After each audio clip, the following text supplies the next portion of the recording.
So Wriothesley has been out for quite a while now, so I guess it's a good time to make a review about him and talk about how good he is. After testing him out for some time, I can confidently say that he's definitely the strongest Cryo Catalyst character in the game.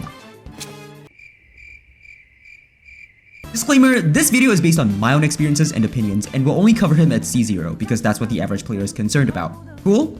Alright. In a nutshell, Dark Mode Sampo is a Cryo Catalyst character who attacks in melee range. He casts his skill to enhance his normal attacks by giving them a special multiplier, much like Yoimiya's skill.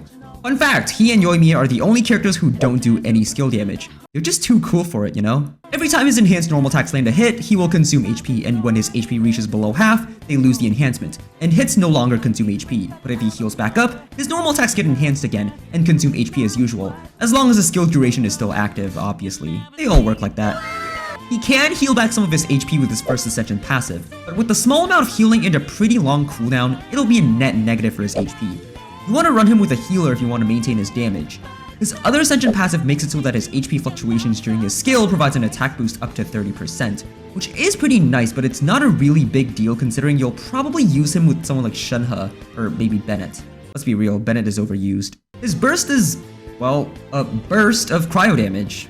Okay damage, not really a big deal, so it's not really worth building enough ER to use it all the time, but yeah, you can use it when it's available. Pretty cool. Okay, so where does he sit compared to other characters? In my opinion, let's just say he feels like a Cryo Yoimiya who's stuck in melee range but has a permanent elemental infusion. And while he has some AoE, it's so small it's basically non-existent. As a Yoimiya main, I feel right at home. However, while Yoimiya's normal attack combo was designed around ICD, allowing her to trigger Vaporize on the important hits, Wriothesley doesn't get to have the same luxury for Rev Melt, which is kind of a shame, but with his dashes not resetting his normal attack combo, you can learn an animation cancel that completely skips his N4, allowing him to trigger Melt on his N5, where you can hit the big funny number that feels even better than hitting your meat. You can also jump right after N1 to reset the combo to line up the ICD that way, but it's kinda awkward. Also, you're applying cryo faster, so you might overtake the Pyro Aura if you have another source of cryo such as Shenhe's Burst. Personally, I ignore all this because it doesn't really matter too much at the end of the day, especially against multiple targets since they don't share the same ICD. ICD not lined up? As a C6 Yoimiya main, I feel right at home. He also has some issues regarding synergy with Shenhe, you know, the luxury cryo support. His damage is mostly focused on his normal and charge attacks, so you have a very big reason to use Shenhe's hold skill, which has a cooldown of 15 seconds. Assuming a 20-second rotation, you can only do this once, and if you do that, well, let's just say your ER requirements will shoot higher than any hopes I have for my future. Which is not good. You can do Shenhe's hold skill first and attack with Wriothesley on the field, then tap her skill afterwards and then burst with Wriothesley, or the other way around, which either way will extend your rotation to at least 25 seconds and slow down your damage output, but hey, it's something you can do. With Ayaka whose damage is burst focused, you'll use Shenhe's tap skill, which you can use a second time, not only because of its shorter cooldown, but also because you're actually allowed to swap out of Ayaka. This will have better particle generation, so I'd say Ayaka has better synergy with Shenhe, on top of, well, just being stronger than Wriothesley in general. But hey, Ayaka is so strong that she sets a really high standard, plus she's really only strong in freeze teams, while Wriothesley can be played in Rev Melt and some other teams. So while he is weaker, he's more flexible in different teams, and well, he actually has a personality. Oh shit, the wet sock enjoyers are here. The fact that he's not burst reliant also allows him to function and deal some damage as a solo cryo member in teams like Hyperbloom and Virgin variants with his permanent cryo infusion, despite Ayaka also having access to that same infusion. But I don't really want to talk about Bloom-centered teams because while he enables the team to do more damage, he doesn't really contribute much with his own damage. He's effective, but not my preferred way of playing him. You can play him like that if you want though. Dendro cores are broken. I prefer playing him as the main damage dealer of the team, over Ayaka, you know, just straying away from the meta like the Sigma that I am. Haha. I guess I can talk about the builds that I've used on him.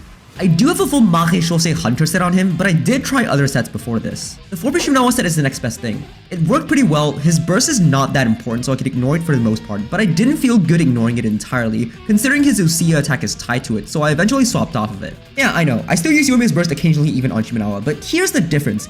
Yoimiya's burst leaves a mark that does damage over time so I can use it at the start of the rotation, and let part of it deal unbuffed damage, before swapping her back on field so she can do her thing while her burst continues to do damage, now with buffs. I did another video explaining this, so you can go check that out. For Wriothesley though, since his burst comes out all at once, I can't do the same. unless I want his whole burst to be unbuffed, which is obviously not ideal. Like, come on, you get his burst once every 2 rotations and you're just gonna let it not do damage? 2-piece set combinations are generally pretty good because it's easier to get better substats.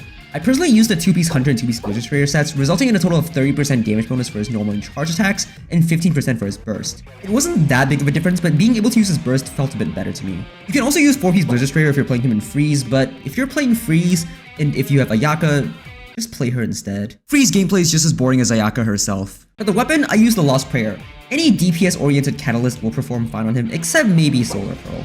His signature cash flow supervision is good too, but it's not a big step from the others. You can go for it if you want, but the only cash flow taking place here is your cash flowing into the billion-dollar company that still refuses to reset our cooldowns when we reset in the Abyss Chamber. Another issue I've come across while playing Wriothesley is VV uptime. Obviously, with Cryo being a swirlable element, you'd usually want to swirl it to buff its damage significantly. This isn't an issue in Mono Cryo or Freeze, but it's a little annoying in Melt. You see, Wriothesley is a muscular dude, and with those handcuffs, he's definitely a big dommy daddy. Can't believe I just said that. Well, too bad. The Pyro element is dominant over him, making swirling Cryo while infusing your Animo ability with Pyro pretty hard to nail perfectly. You can easily wipe out all the Cryo aura, leaving none to trigger Swirl on.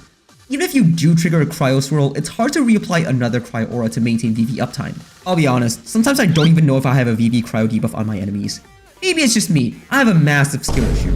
But yeah, some people just ignore the swirling part completely and just slot in another support, or elemental applicator like Xiangling again! But I hate Xiangling, so I go Burn Melt with Nahida. Hey, she gives an EM buff, which is pretty nice. But you might be asking, oh, this team is missing out on VV Swirl. Surely it can't be that good, right? Well, just see for yourself. And no, I'm totally not including this showcase just so I could stretch the video out to 8 minutes. Haha, ad revenue? What's that?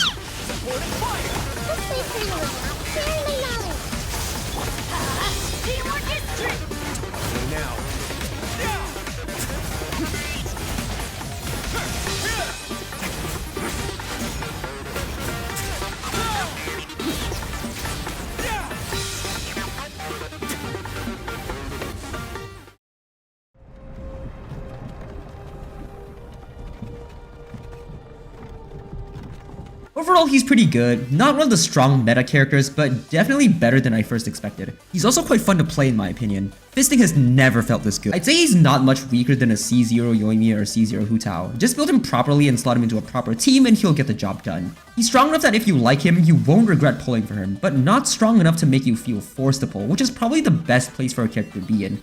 But you probably already pulled him before this video. Let's be real, he's just so cool. Haha, get it? Cool, cryo, ice. Oh, brother, this guy stinks! It almost makes me want to commit a crime right in front of him so he'll put his handcuffs on me. Wait, who wrote this into the script? So, did you pull for Wriothesley? Let me know your thoughts on him in the comments below. If you enjoyed this video, like and subscribe for more, inconsistently scheduled videos. What the heck? If you want to support the channel even more, you can click join to become a member. You get access to emotes, member-only posts, and sneak peeks for future videos. And a little shout out at the end of my videos.